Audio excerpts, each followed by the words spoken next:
people who are into astrology and tarot and wanting to get more insight into the different areas of their lives. So you have 12 areas of your life, the 12 houses in the astrology, and therefore you can lay down 12 cards in the direction of the house system. For example, we start by spreading out the cards and think about the first area in your life, that's your physical health. It's your ascendant, your first house, and the first card will be important in that area of your life. Your physical health, your character, your identity, the way you, when people meet you, the way they see you, the first impression you have on people. So, for example, this is the Ace of Cups in the first area of my life. Receptive, everything to do with hydration, keeping my skin hydrated, drink enough fluids, eat enough vegetables and fruits, and I will be extra careful for fluids in my body that will be too much. For example, lymphatic circulation problems. I will be moving enough next year to keep all the fluids going how they should be. And so I have to keep moving. That's always a good thing. But these Ace of Cups remind me to be also gentle with myself, with my feelings, my emotions, and keep the energy flowing. So this is the first house, and I put it in this direction. Second house. Second house is the possessions, everything that is material, everything you possess, the way you take care of things. I will be careful the way I treat certain things, without getting too much into a victimized mindset. So this card represents the fire element, and the 9 is already in a high state of self-pity. Yes, there was a lot of work to gain the things that I own, that I have, absolutely. But just treat it with care and don't put too much energy in it. I will take care of the things I own. I won't put too much negative energy in it. That's the second area of my life. Third area of my life has to do with communication. Daily communication, daily thinking, neighbor, relationship, brothers, sisters. So this is a beautiful card. It brings me something that will give me a good feeling inside, that will help me to improve the relationships in my daily life. Fourth is the home situation. I can definitely relate to this one because it's also the fire, the will, things to do with action and goals. And I have Aries in my 4th house, and my husband has Sagittarius, so I can definitely relate to this card that things will come to us and things will take a time a little bit to settle in. This is in my most private area of my life, family and home situation, a very private area of my life. So I will be learn some lessons there. The 8 is also about learning things and implement them in your life. The 5th area of my life has to do with games, playing, sensuality, sexuality, children, good fortune actually. So it's a happy house. It's a house where you can discover, expand and create actually. So Queen of Cups is beautiful because she's also known as the medium of the tarot. And this will inspire me to go even further in that and expand myself in that area. The 6th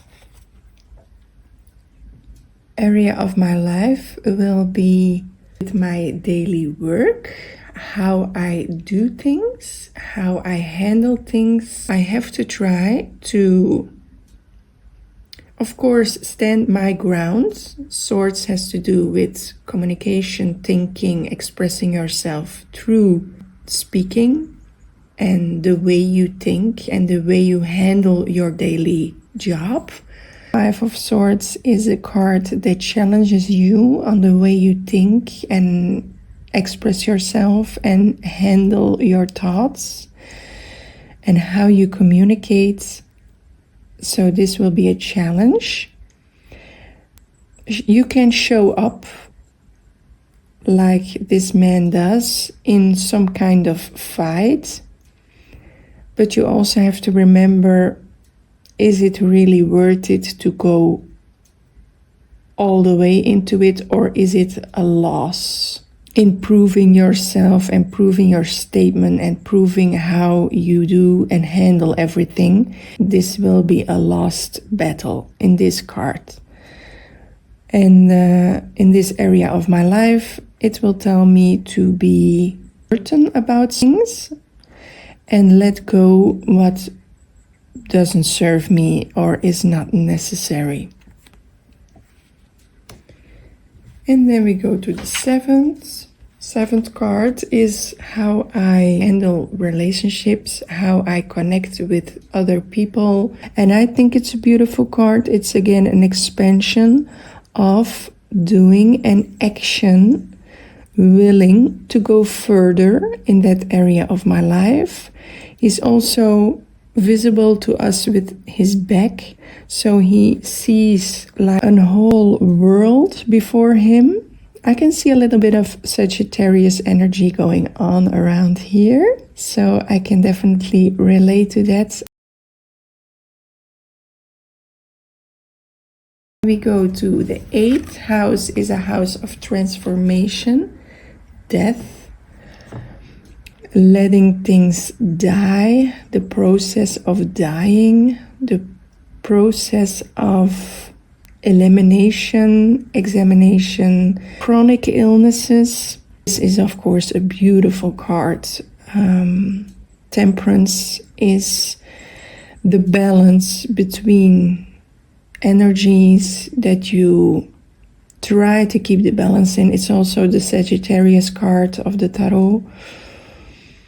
And there is balance in everything. He has one foot placed in the water, one on the ground. So there is a balance there between emotions, feelings, and also stability. He's dressed in white. It's purity. It's clear. There is nothing to hide. It's beautiful. There is higher knowledge involved. You have the iris flowers. There is a path going on straight to the bright shining sun. He or she is almost like an angel or very protected. There are holy symbols on him or her. And it's also called a very spiritual card, a Reiki card. So keeping the balance in that area of my life where I will put in my energy for the next year, all to do with death, dying, grief, loss, deep emotions, and letting things go.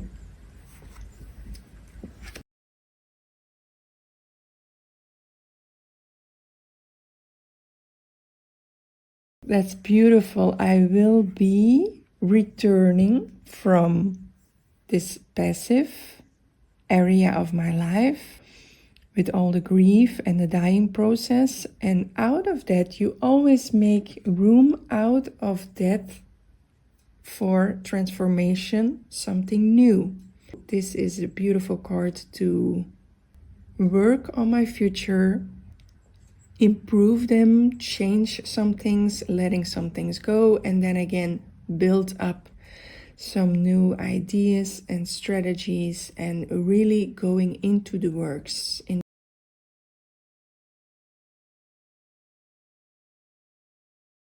Then we go into an area of my life career-wise. The world is a card of ending, rounding things up.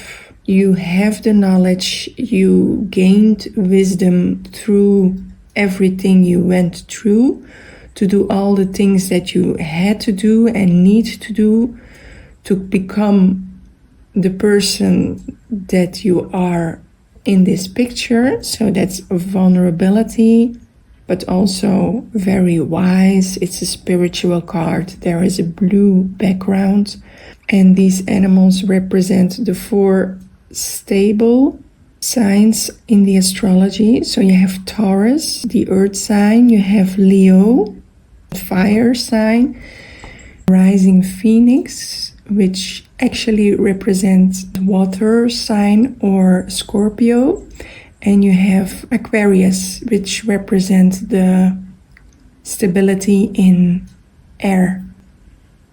All of this energy will come together and represent the ending of things and going into a higher level in the area of my life that involves work, career, building things. I will definitely go into a higher level. And then you have the 11th house is represented by this card for me. So 4 is stability, and it's in the area of feelings, emotions, relationships. And I will be probably a little bit disappointed in that area of my life, but I can relate to that because I have Scorpio in the 11th house and I have the planet Saturn ruling that house. So that is a little bit of a poor mood going on. I will be probably alone or maybe with one other person that really understands me. But it's a beautiful card for me because I know I don't have a lot of friends or people I relate to or people I trust in that area. But there is also this beautiful extra cup here, an emotion, a feeling, an impulse, up in the air. You just have to open your eyes and look a little bit broader to see it. This will be in the 11th house, and then the last house is the 12th house. And the 12th house has to do with spirituality, psychic abilities, with psychology, if you're interested in that. It depends a little bit on the signs and the planets ruling that house. It's keeping the balance in those things. It is okay to be spiritual and to be interested in all kinds of things in that area.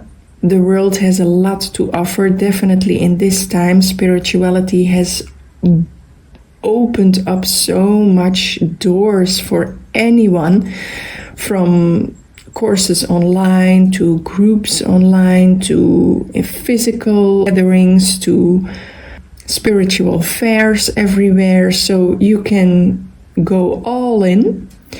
But it's also important to definitely keep the balance. And this is also the pentacles represent the earth or the physical body, material things. I have to be sure to also take care of my body, the things I own, the things I have to take care of in this life, the things you can see. Maybe my emotions are getting a little bit wobbly in the background. Maybe wanting to go more into all these spiritual things, but yes, definitely keeping the balance, because we are here on this earth to help each other, to be at service. Also, first of all, to yourself. You have to feel good. You have to be healthy. You have to be bright. You have to invest in your mental health, in your emotions, in your relationship with yourself, first of all, and then with others. So this card really speaks to me in that sense. Make sure you are okay. Don't push yourself too much. Don't go outside your personal boundaries, what you know you can handle. Don't go beyond that. And of course, things happen in life. Sometimes you need to do what you need to do. You need to do what you have to do. But if you have a choice, stay grounded, stay balanced, give all the things that are important around this spiritual side of yourself the space that it needs. But don't forget the things that are important, and don't forget yourself. There you have all the 12 areas of your life. I definitely recommend a journal where you make notes of everything that you experienced in this month with the tarot card. You can make small sketches of them so you remember which card. I did it like this last year. So when you first look at the card, and you immediately know, oh, okay, this is the 10 of Wands. And then I put a little quote under there, because I know I'm also a very emotional person, and my feelings and my fire will heat up quickly and very high. Work smarter, not harder. Use your passion for your goals and keep your head cool. So I help myself to, again, acknowledge the card, of course. I'm not gonna put it more beautiful than it is. It is what it is. But you can deal with certain things. It's important that you can anticipate on certain outcomes. Thank you so much for watching. I hope to see you soon. Bye.